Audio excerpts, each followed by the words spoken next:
Good afternoon, everyone. It's Sean Buchanan of Equal Start. Today, I'll be interviewing the mayoral candidate, Natalie Campbell. She's a CEO on top of being, campaigning for London Mayor. And it's a great boon for her to come on today to spend some time with me to let me know her plans, what she plans to do in turning around the life of London, making London a better place for all of us. Um, eh, could you just tell us a bit more about yourself, Natalie, please? But firstly, Sean, thank you for having me. Um, I'm from Northwest London. I grew up in Willesden and I went to school in Hendon. Um, I consider myself to be, I guess, an ultimate London girl in that I raved it up in Hackney at Oceans when I probably shouldn't have been there. Used to hang out on Cold Harbour Lane. There was an amazing Thai restaurant. I think it's still there, Satay Garden. Yeah, I think it is still there. Yeah. Yeah, so good, so good. And my dad would be like, "Where are you?" Like, "Oh, I'm just in Ladbroke Grove." And these times I'd driven all the way to South to go and get some Thai food. And I love London so much that it hurts my heart to watch the city fall apart for no reason other than a lack of decent political leadership. So I'm using everything that I know, everything that I've learned over my career of building businesses and working in charities and working in schools and working in the community to hopefully drive change. But it requires 1.5 million people, so people watching this, to show up on the 2nd of May to vote. Um, Moving forward, you see when you decided to become mayor, what inspired you to do that? Because that's not something from our community that I don't think that anyone that I know personally has said, yeah, I'm gonna be London mayor one day. So the inspiration from a young age, it was less about being a mayor and more about being a CEO. So I decided I wanted to be a CEO at 15, and it came from 90s hip hop. I loved the whole movement from Bad Boy to Def Jam, So Def. This idea that you could have a high sense of agency, so really proudly lean into who you are and create and make, and yes, make money, but also entertain people and lift people up. And so I wanted to be a CEO at a really young age. And then as I started to go on that journey, and I opened my first business at 19, at 21, I had a retail franchise, and then I started joining boards. I understood the importance that politics has on our lives. And I didn't want to be political. I didn't grow up thinking, yeah, I really want to be an MP or anything of that nature. But as I started working in these spaces and sitting actually next to the current mayor on one of his boards, I was sort of looking around and going, not everyone in this room knows what they're doing. Mm. And that has built over time. And the real trigger point that for me was like, I need to do something, was Child Q. So for Okay. those that don't know, Child Q was the case of a young Black girl, 15, who was strip searched in a school. Yeah, I heard that I story. heard this news and it hit me to my core, partly because 15 is the age for me when I realized so much about who I am and what I wanted in the world. But it was the fact that in a space where you should be safe, a teacher has called a police officer who has then decided that they're going to strip search you alone in an Mm. environment Mm. and ultimately violate everything that you believe to be true about yourself at a moment in time. And that set me on fire. I started a petition to get it debated, and I was speaking to the DFE and doing all of this stuff. And I was realizing that the mayor, if he wanted to, could say, we stop strip searching children today. Given, Cool. there was more reports that came out that said 9,000 children had been strip searched by the Met Police, some of them under the age of 13. And I'm like, hold on, who's No, sitting that's crazy. That's crazy. endorsing stuff? So that was the big fire that really launched all of this. Word, that's unbelievable. Mm. Right? I signed a petition about that, and that fun enough, that's when I went to the mayor's office. I spoke back to her. Is it Mayor's Office of Police and Conduct, the MOPAC. Okay. Yeah. So I went to them, and that's through Equal Start. I tried to get them to develop a policy where there's a monitoring, there's a committee that oversees them, and hopefully one day the IOPC as well, because they need oversight. There's too many ex-police officers basically marking the homework of current police officers. So you know what self-regulation needs to without oversight. Yeah, it's diabolical, really. The Um, system is for Jones, purpose. sorry. The system isn't fit for purpose, and the only way to realistically change it is through political change. It's true. We can It's true. I protest all agree we with you. like. Mm. Well, in terms of the housing, because you know, Londoners I see every day complaining about housing, and so there's not enough places for us to live in. How would you resolve those issues? 'Cause I know you've got big plans from your manifesto, your recorded manifesto. If you could share a bit more about what you want to do about that. So the first thing that we need to accept is London does have enough space to house people. The spaces that we have either aren't fit for purpose, they're low quality, they're not being utilized in the best way, or where planning is in place, that planning isn't necessarily the most effective or efficient. And that's not everything, but you know, across the board, we could be looking at efficiency in a different way. So for me, taking a step back and looking at housing, the big thing that people were saying, I did a survey, was affordability. You can't put up a block of flats and say, say this is affordable and the starting price is £700,000. Who is that affordable for? Because I know Exactly. many people that have, first of all, the 20% deposit and then the salaries to get to that place to make that affordable as a first home. So we need to look at affordability. Affordability for me is no more than 40% of your salary. At the moment, when we're looking at both mortgages and rents, people are paying upwards of 70% of their salary. So we need to revisit a lot of the planning applications that have been granted based on the London plan and look at the density of those plans, but also, are they the right sorts of developments in the right places? So should this be a family home development versus a studio 1-2 bed development? Yeah, that's what most of the properties I've seen come on the market are. One to starter homes or only homes for couples, not ones with children and families. So you've then locked a huge market from ultimately out of the buying process. We need to stop telling everyone that they need to own a home. Actually, a strong build to rent market means that there's more options and it helps reduce the ultimate market price because everyone isn't front loading into private developments owned by a landlord that's got 1 or 2 different properties that's subject to the, you know, the whims of, or not even the whims of the mortgage industry of banks and their mortgages, but a rental market that actually is bigger than the individual landlords with 1 or 2 developments, because it's either backed by private equity or a co-investment fund led by the mayor. And some people are thinking, well, how is she going to do this? The mayor has entities called Mayoral Development Corporations. There are currently 2. One is the LLDC that some people will know managed the Olympic Park development. Yeah, I do. Yeah, I know that one. Which is Old Oak Park Royal Development Corporation.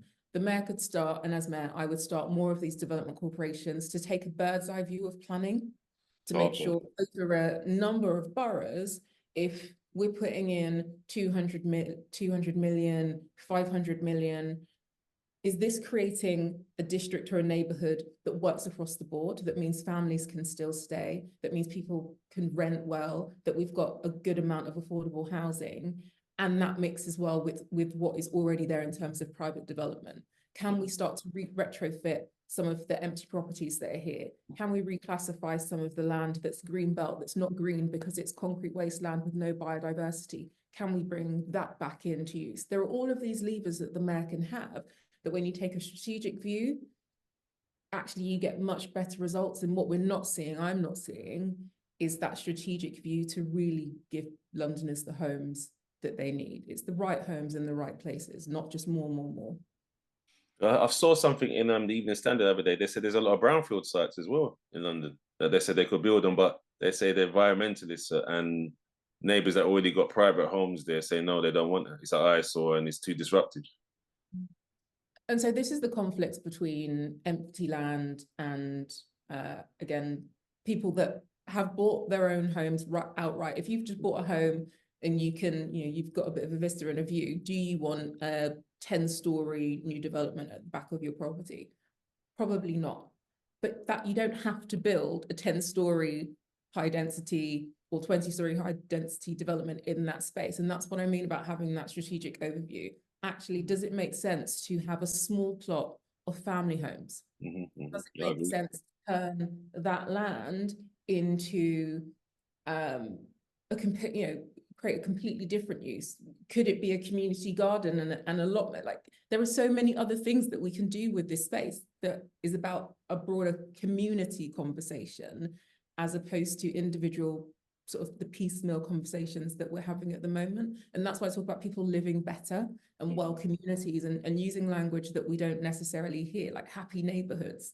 These are the things that create happy neighborhoods as opposed to this is my house and I live here and nothing else should happen. And then everyone else that's saying, well, I would love to just have a home that I know is mine, that is warm and affordable and all of the things that should be a basic right. That's true. That's true. Oh, do you think it's by design though? Do you think it's by design? Because it's since we were like, say, at secondary school in the 90s, I've seen the house prices 15, 20x. And then obviously the wages and salaries don't go up in line with that. And then they don't build council homes anymore. Because like my parents moved from Stocker Park Estate and bought their first house in Strattonville in the early 90s in the negative equity crisis. When we had Black Monday and things like that when John Major was in charge. And since then it's just gone up and up and up. Even when we've had recessions, there's maybe a 5-7% pullback, and then it goes up again, rockets again, and then it's locking people out of the housing market. They don't want to build any social housing. They're constantly telling you about home ownership and doing massive over leveraging banks with loans. So for houses that are not really worth the money that they say they are, then people get into trouble and then they repossess them. It's become an increasing pattern, and I can tell government are not so worried about it. They're saying, well, it's a free market and you must find a way and through your own will and determination and improve your work skills or do something entrepreneurial where, you're in charge of like a blue chip company, then you'll be able to do that. And it's all on your responsibility. That's the kind of undertone I get when they talk about that, because they've known for years, but successive Labour and Tory governments have done nothing in terms of solving that crisis. They're just building the pressure slowly and then propping it up with cheap credit. So you are right in terms of, is it by design? But what my counter to you would be that London is a global economy just by itself. Forget the Southeast, forget any other part, forget the Shires. London by itself, Greater London, is a global economy. And in a global economy, land is always going to be at premium. And you would expect the levels of growth that we have seen from a property perspective.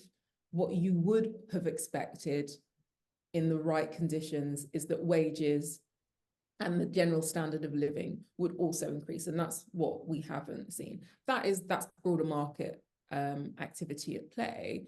But what I think the mayor's role in this is that the mayor could have forced more affordable housing through the planning process. And we have faux affordable housing at the moment. And that's, it takes tens of years to get developments to fruition. So that isn't just the current mayor, that's the previous. Yeah, Boris Johnson, Ken Livingstone. 10 as well. And the reason I think that we're in that position is, and this is what I've noticed, they're not people that are approaching running London as a connected system. London isn't just its homes or just its tubes or just the buses or just health or just education or just, it's not just these independent things. A mayor for just this thing, it doesn't make sense. we have to start looking at London a bit like the Thames that flows through it. It's one connected system. And how does planning permission and a new train station here impact what's going to happen in the mile, 3 mile, 5 mile radius around it? Do we have the right provision and infrastructure in place to support that? If we tell everyone that they need to stop driving their cars over here, what does that do over here? So LTNs, if one more person tells me that an LTN supports clean air and safety for children, when visually you can see all it does is push cars off the nice leafy roads with the parks onto the areas where actually children are living in high density properties, and ultimately probably closer to the deprivation line. Like if that traffic's heading that way, then all you're doing is making the children you say you're protecting worse off. Yeah. Sound pollution, actual pollution, like that level of density and that high anxiety of a city buzz all the time, that is not healthy for a child growing up in that space. But yet the child that lives around the park, you know, never hears or sees a car and has lovely fresh air. And that's where the LTNs are. My only caveat for that is the ones that are by schools. But anyone that's, you know, going 1,000,000 miles an hour down a road where a school is on is just an idiot anyway. Yeah, cool. So yeah, all of this policy making in an isolation, it's just bad design, it's bad leadership, and that's the frustration that I feel at the moment. Isn't it like kind of entities behind that? Because surely Sadiq must know that. Boris obviously knew that because he's a blue blood Tory. But why are they not actively doing something to improve things? Because they've known this for years. And they do the PR campaign to say, yeah, they want that. But then when you match, it doesn't match up to what they actually do. They say all the nice rhetoric, but there's no action. So I'm going to call it that they don't care. And, you know, I say this, I voted for the current mayor. I've worked with the current mayor, but I'm disappointed by what he's actually achieved. And I think what happens is that people go into a job, especially politicians, they go into a job and then they start thinking about the next job that they're going to have. Who do I need to keep sweet for the job that I'm about to have next? Versus as an independent, I'm not trying to be the leader of a political party. I'm not trying to be the Secretary of State of X. My mandate comes from the people that voted me in. So if I am not keeping you happy and healthy and delivering the London that you want, you're going to vote me out. So I have to focus on the job that I've got. I keep saying this and people keep saying it. Don't say that. But the people are my boss, because there is no other job for me to move into next. That's the problem. Yeah, establishment figures. Yeah, Prime Minister back of being the mayor. And so people are going into this role thinking, well, what's the next big thing that I could have? And that's the wrong approach to take. Yes, it's terrible. Moving on though, you see what you said about the transport. Yeah, that's the next thing I want to ask you about. Obviously, you know, the TfL is in trouble. I think they was bailed out during the lockdowns, isn't there? Even though they've been making money for years. And someone told me the other day there's billions of pounds locked on our Oyster cards, ones that are lost and things like that. As I said, I don't know how they could, within 2 years, they're almost bankrupt. And the government, I've been told, has been trying to force through changes now with driverless trains, less human staff at the stations. At the same time, they're saying they want to protect people that are traveling, you know, in the late night economy, especially women, from being abused or attacked. But at the same time, they're still trying to push through a lot of automation and remove people from the stations because citing costs and innovation. So how do they make up? How do they get away with that one? It's like talking out of both sides of their mouth. Again, it goes back to not looking at things as a system. So you'll have one group over here that are saying, right, efficiency, efficiency, efficiency. And I'm a fan of innovation when innovation is applied in the right way.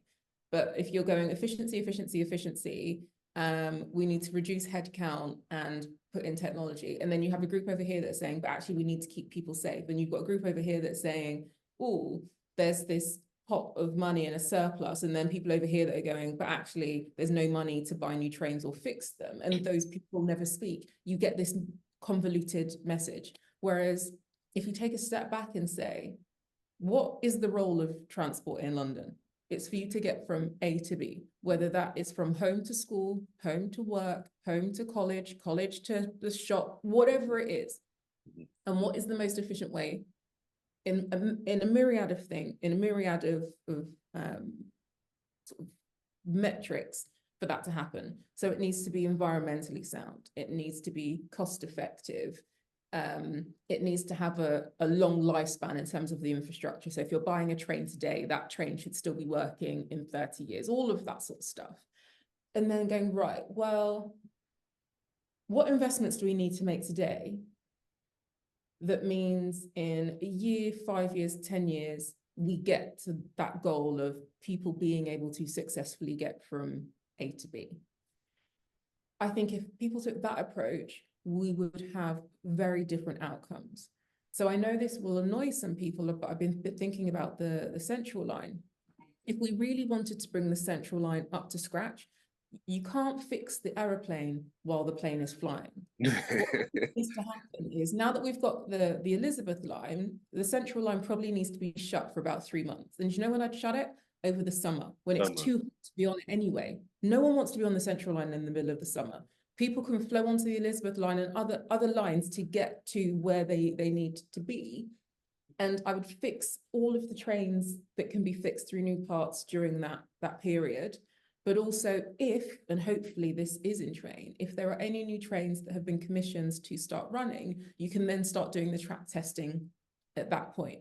So you then come back and it might be a too short timeline, but let's say you come back in September, October, and you've got all of the trains fixed and running. You've got new trains that have been tested along the line, and people start using it and they know it's not going to break down again. We have an Elizabeth line that doesn't always run. How can a brand new line? I know, I know, it's terrible. It's terrible.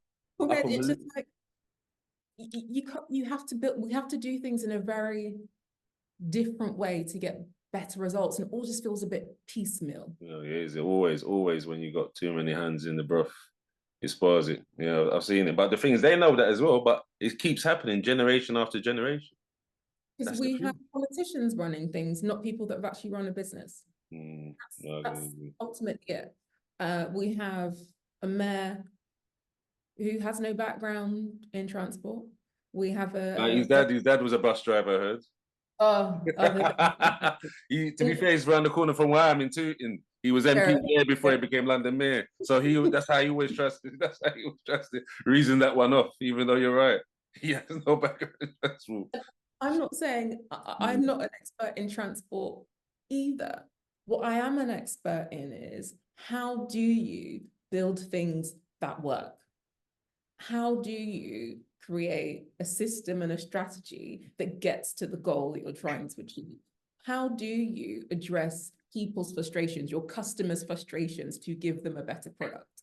That's what I am an expert in. And then I can apply that to multiple areas. Whereas if you've only ever been a politician, and let's be real, a politician's job is writing letters. They are government legislative body, but the main lever and thing they do is write letters. Writing letters is not the skill set required to run London. I agree. We'll call it.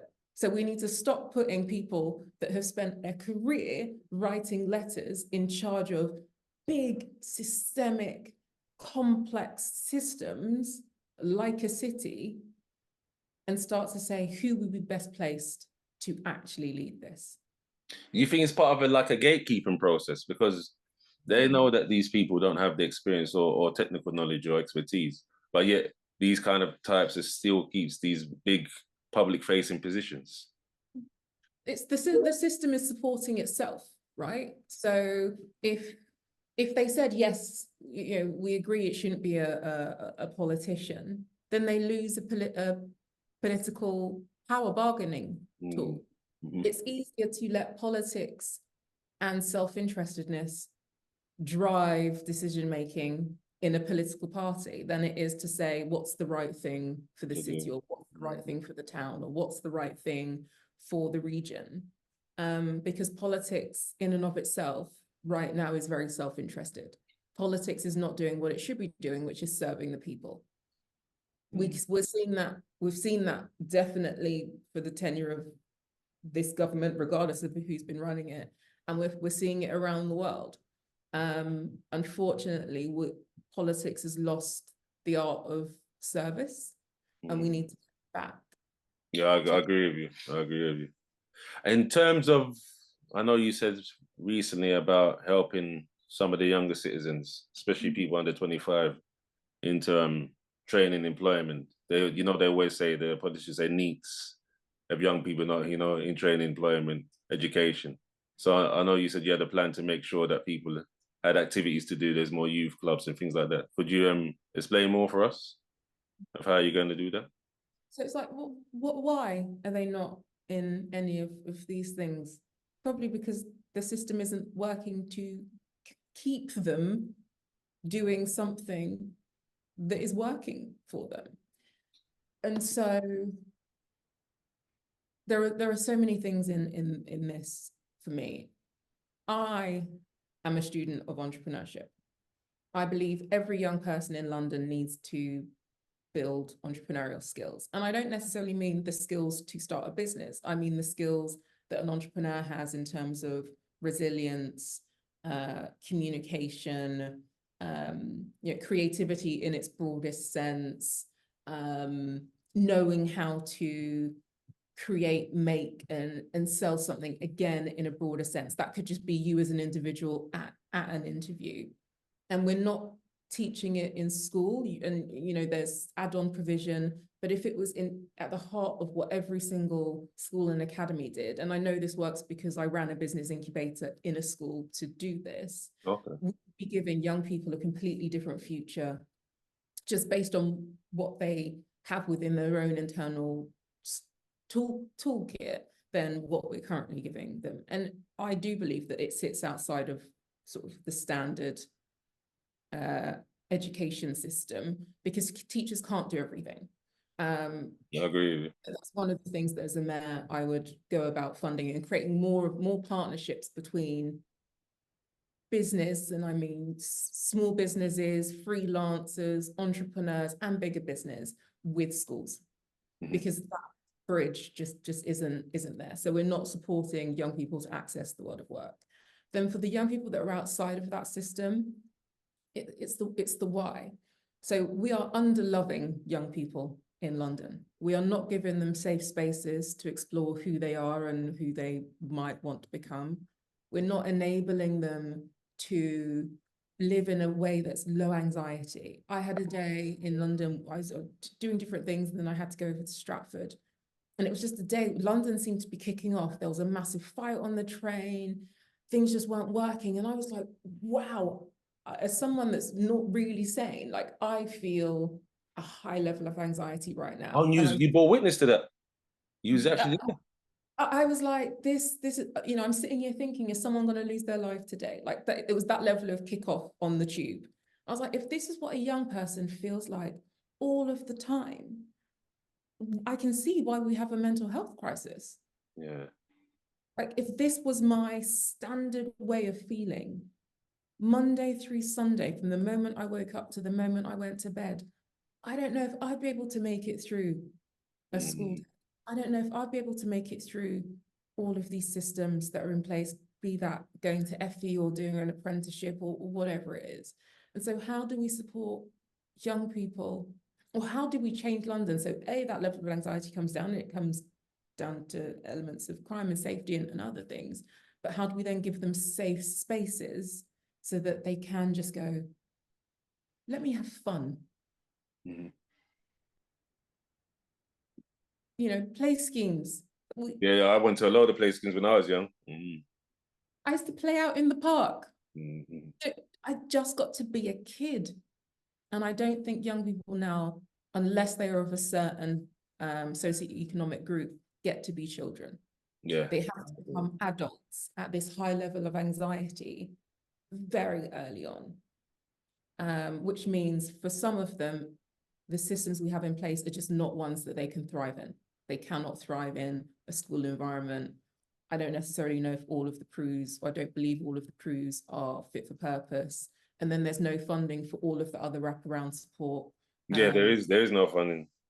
They said that they can only do that from growing the economy and more taxation, and I don't see that being funneled into local initiatives. I've been seeing it funneled abroad. Yeah, There the is conflicts. there is no local economy if you don't look after young people.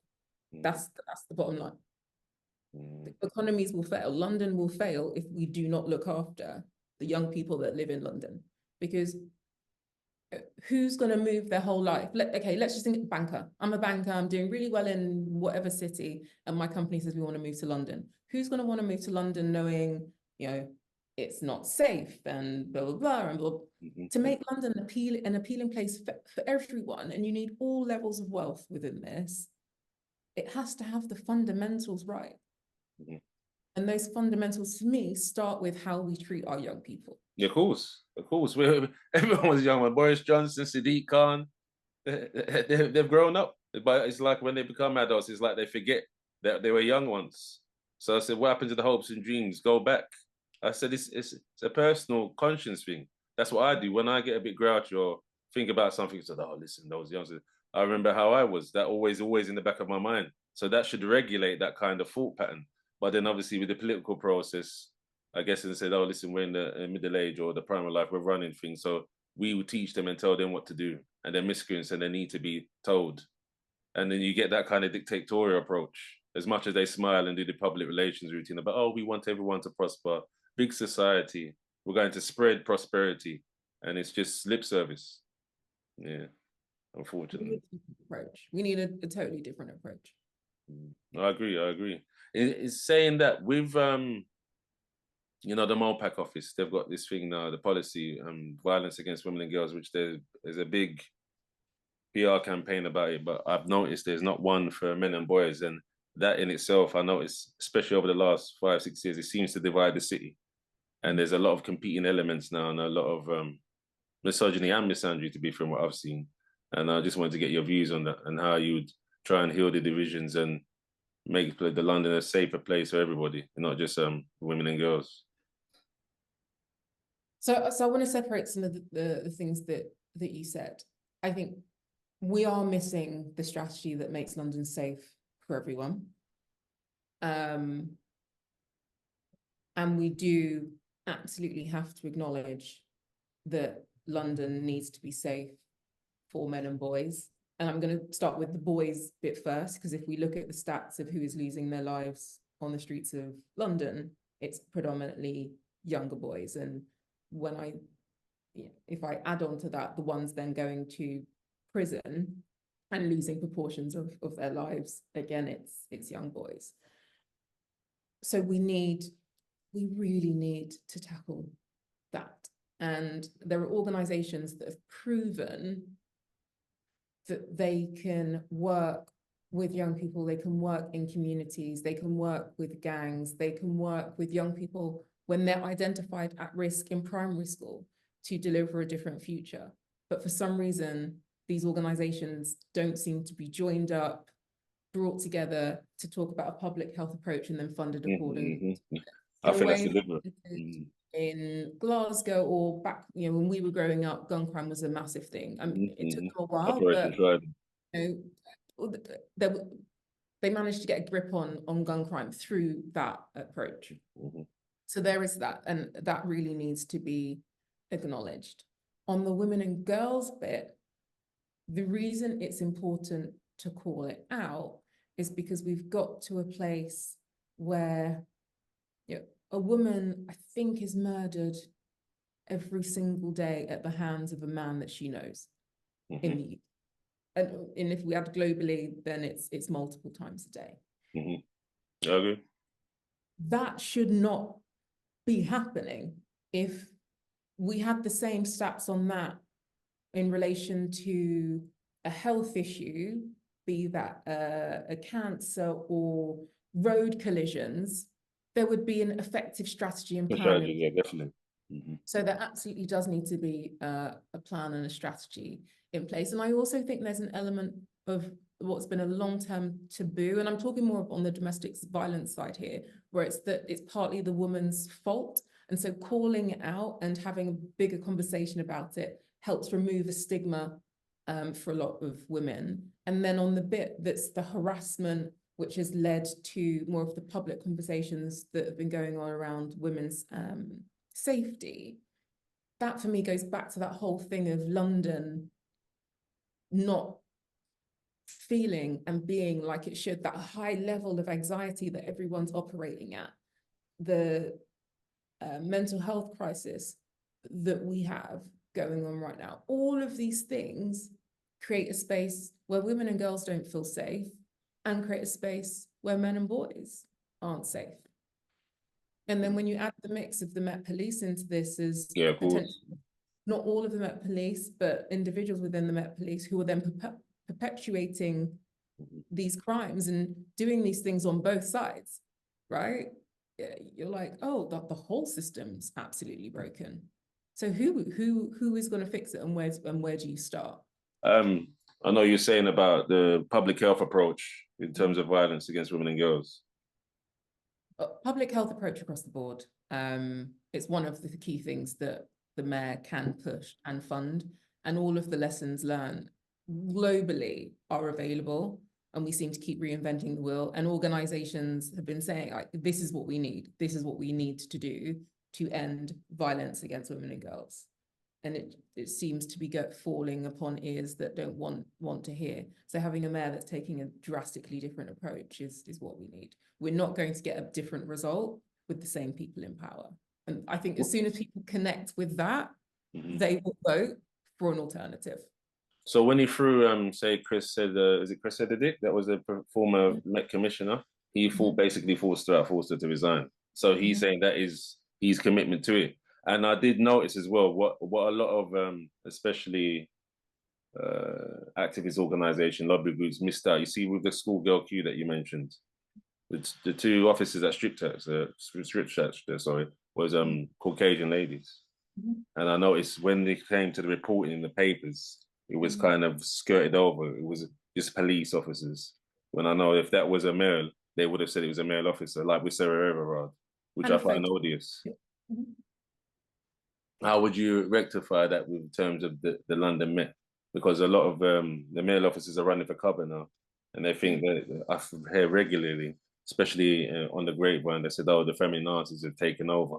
So that's why you get the closing ranks and trying to sweep over misdeeds of when it goes on, because they feel like they don't have a say in how to govern certain policies when it comes to that.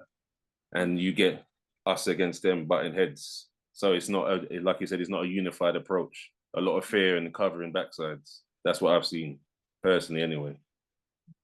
So everything I've said about the Met Police in terms of changing the way it works, it goes both ways. I believe that for the most part, anyone that joins the force wants to do good, but they don't have a job that gives them dignity. I watch videos of Met Police officers writhing around on the road, like trying to hold perpetrators down, just being spat, all sorts of stuff that you and I would not tolerate that. Exactly. Our job. And if we were seeing that on top of additional trauma, there is a mental health challenge there. And we know that first responders, and I'm saying this in the broader sense because the fire brigade was also on special message, or the London Fire Brigade was also on special. Yeah, they were. After Grenfell incident, wasn't it? Yeah, but again, another thing that the Mayor of London is responsible for is the Chief Commissioner. We have to acknowledge that individuals, people, humans do these jobs. And so we have a duty of care to the people doing these jobs to enable them to show up with dignity, with respect. But it goes both ways. The trust compact between the community and the Met Police as a whole has been broken, so we need to rebuild it. The current mayor talking about the fact that he got rid of Cressida Dick doesn't mean anything to me, because he also, for the first 7 years of her tenure, would start a conversation by saying, you know, this is my name and I'm a feminist. I recruited the first female police commissioner. and the first female commissioner of the fire brigade, and he made it a big part of his performative song and dance. And then all of Yeah, yeah, go wrong, and that's then true. it's like, oh well, I fired her. That's my commitment to the cause. No, well, but you were co-signing everything that she did in year 3 and year 5, and all of a sudden now you're not co-signing, and you're getting rid of her. Oh, okay. So yeah, that bit frustrates me in not actively saying we are ending the strip search of children. You are co-signing that happening. You are allowing that to happen. He was. Predominantly, so Child Q was the case of a girl, and I think that's the only reason why it sort of rose to the public consciousness. But it's happened. The majority of the 9,000 kids were boys. I think it was 75% of it were boys. And then of that, the majority were also young boys that were Black. That's true. That's true. Yeah, that's what it is. You're saying how it is. So as mayor, you've been co-signing all of this because you know it's happening and you're allowing it to happen, regardless of who the commissioner is. And there are just multiple layers of that over and over and over again. Whereas if you judge someone by their actions, not what they're saying, but by their actions and what they are actively endorsing by what they choose to ignore, that tells you more about who they are and how they're leading than anything that they can say or any PR stunt or any lovely video. Just watch what they are not driving change in, and then you'll know who you've got. When someone shows you who they are, believe them. Yeah, definitely. I'm a great, believer in that. But I noticed with the general public, because of the pressures of life and having to work and go to school and they're managing everything, they only get the snippets. So what they see is what they like. And in this modern day, seems to be personalities are a big thing. Because to be fair, from what I've seen of him, he seems very affable and caring in public. So people will buy into that because that's what they see in the very, the news and briefs on London Tonight. The newspapers, they will see that, the Elizabeth line, well, what's the one where he changed the orbital line now to the Windrush line, and he's doing things like this just to acknowledge, Afro-Caribbean's contributions to the London over the years, but then he's not doing the necessary work underneath the foundational work to make sure, we've got access to, like, say, funding for the MOPAC office. I tried to get some the other day, and it was very convoluted, and it was all this bureaucracy, and it's hidden. It's not. There's no big publicity around it. So when you're searching it, people are thinking, "Oh, well, do I fit the criteria? I have to go through these documents and a lot of red tape." So I said, "Yeah, that way it's about benign neglect." So he knows a lot of people they won't bother to do that in the end, and that's what I've come across to see myself. Are the people that are leading London and leading the UK doing the necessary work, or are they doing the performative work? And it's easier to divide everyone and say, oh, it's them over there. It's them over there. Because when you go, it's them over there, they stop looking at you. That's it. I think, as mayor, if something's happened on my watch, I'm going to take accountability for it. Whether I was there or not, I take accountability. And taking accountability, it's like everyone running their household, right? Yeah. If your household is in disarray, do you say, but it's the children who can't put their toys in? Or is it what you have done to enable your children to be able to put their toys in? Yeah, it takes courage to do that, though, Mrs. Campbell. Yeah, it takes courage. A lot of them, they're running for cover when they see that. But and again, everyone listening to this, if you don't take accountability for your household, for the bills being paid, whether you got paid at the end of the month or not, right? If you don't take accountability for finding a way to pay that bill and you can't live there anymore. It's our fault. Yeah, of course, it's my fault. Yeah, of course. So it's, and that's not me saying that, yes, of course, there are, sometimes things are really complicated and mitigating circumstances. But people see that you're trying your best and saying, I'm owning it. Versus, they'll give you grace. They'll give you a grace period, of course, and they'll be understanding. They can relate to you. Honesty and grace. And I'm not giving anyone in power right now any grace because they are taking zero accountability for making London work for everyone. But they're taking all of the glory and praise for things that are just the job. I think they cultivate that for the public relations because they can't afford to have, you know, their reputation stained. So they don't want to ever be seen as like, oh, you know, I've made a serious error because they think it undermines their authority and people lose faith. So they rather cover it up. Yeah, I've noticed that, especially with high level politics. It's true. It's very true.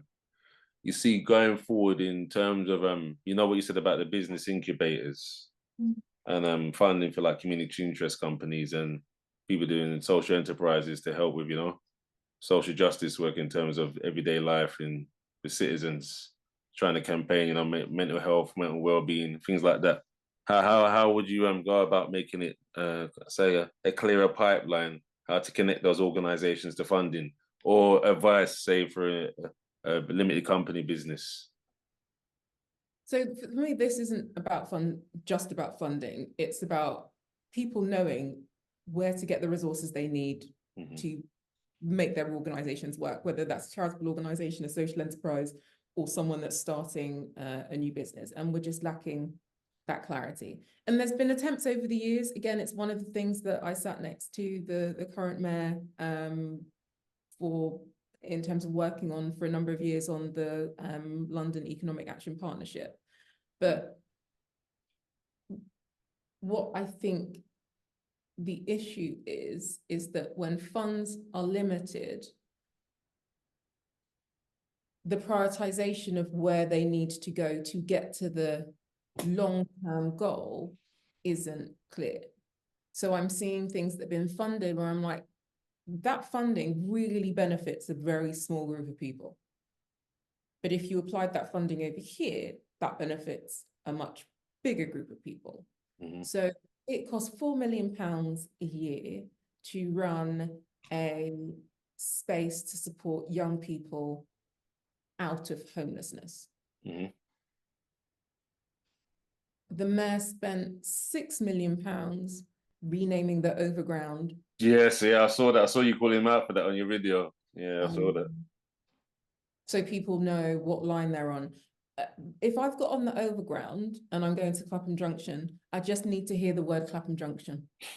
If I'm on the overground going to Kensal Rise, I just need to hear the word Kensal Rise.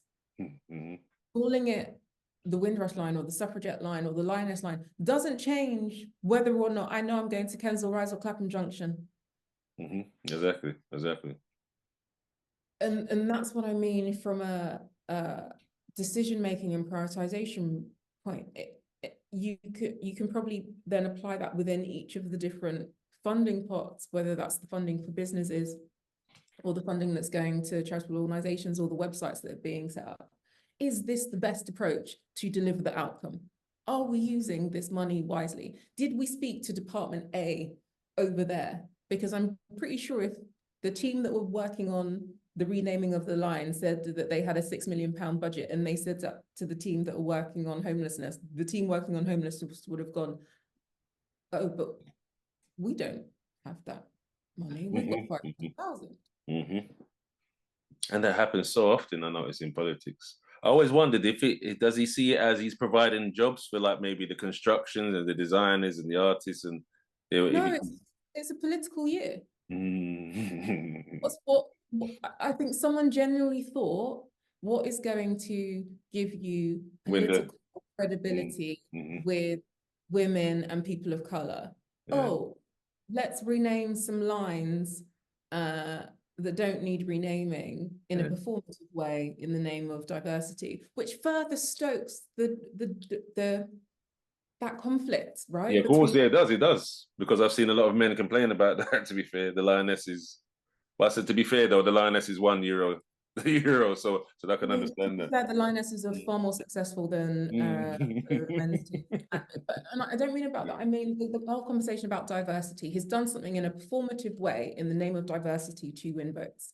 Definitely. Which then stokes the fire of everyone that's anti-diversity. There's a big movement in the US that against equity, diversity, and inclusion. It stokes their fire because they're like, you're wasting money when you could have done this over here. And it's like, well, for everybody, yeah. Homelessness is a big if that's a fundamental basic need of life. Shelter. Yeah. So hasn't helped. And then, you know, he calls people out who are saying just how performative it is. You know, they're anti-London or they're anti-inclusion. Oh, No, Islamophobia. it's an idea. Dude, just hold your hands up. It was a Yeah. bad disaster. And you wasted £6 million. Mm. He'll never admit that publicly because it undermine his standing in front of the eyes of Londoners. Yeah, they think if he's like the emperor with with the emperor with no clothes. I do have clothes on. Don't mention it to me. It's like the mental comb over. Mm. Agreed. So, Yeah. What can we do? Hey? What can we do? well, everyone can vote for me to be the next mayor. Yeah, well, you've got my vote. That's what I think it's the first time in my life at 43 that I'm voting, and it's because it's for you. So just remember that. Yeah, I've never been before. Yeah, never. I feel I'm privileged. glad you come along.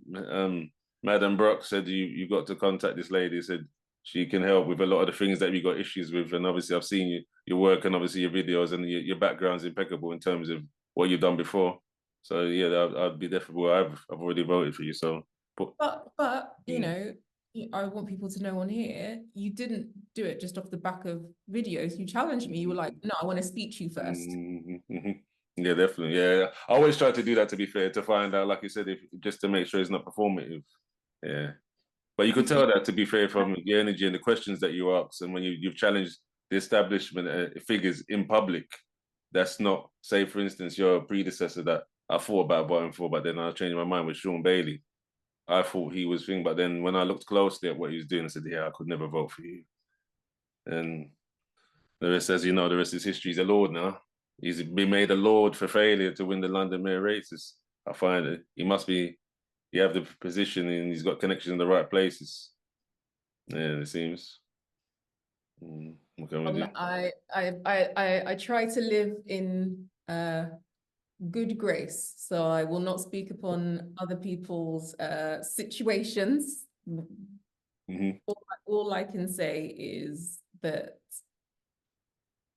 I hope that in the next 2 months, people realize that who I say I am is who I am, and that they take a minute to really look at what I've done and go, okay, if she's done all of that when no one was looking, she did all of that just because she was doing it, she's going to show up as mayor and really do the damn thing. Mm-hmm. As opposed to going, oh, she was on the Conservative long list for 4 months. Oh, she was on the Lib Dem long list, or I wasn't on the Lib Dem long list. I was a member of the Lib Dems as well, or whatever thing that they want to say. My career for the last 20 years speaks to who I am and what I care about, and the change that will make much more than a headline or a moment in time that served a purpose. Mm-hmm. Yeah, to be fair, integrity. Yeah, you have integrity because you, like you said, you was doing it when no one was looking. So that's more a person that I would trust than someone that was just performing in public to win votes. Exactly, there's a big difference. And thank you for coming today. Thank you. Hopefully, I will see you soon when you come to Merton to visit us, so we can stir up more support. I'm coming. I spent a lot of time in South London recently. All right. You know what? It'll be as much as I love Northwest London, it will be South that wins it. I think aren't we the biggest part of London, South London, in terms of the region? And it will be people in South London showing up and saying, "I'm going to vote for the first time." Yeah, but that'd be serious. Well, I'm one of them already, so. Yeah. Sure. And thanks again for coming today. I'm gonna contact you soon about when you come to Merton. Thanks very much, Ms. Campbell. And this is Sean Buchanan at Equal Start signing off.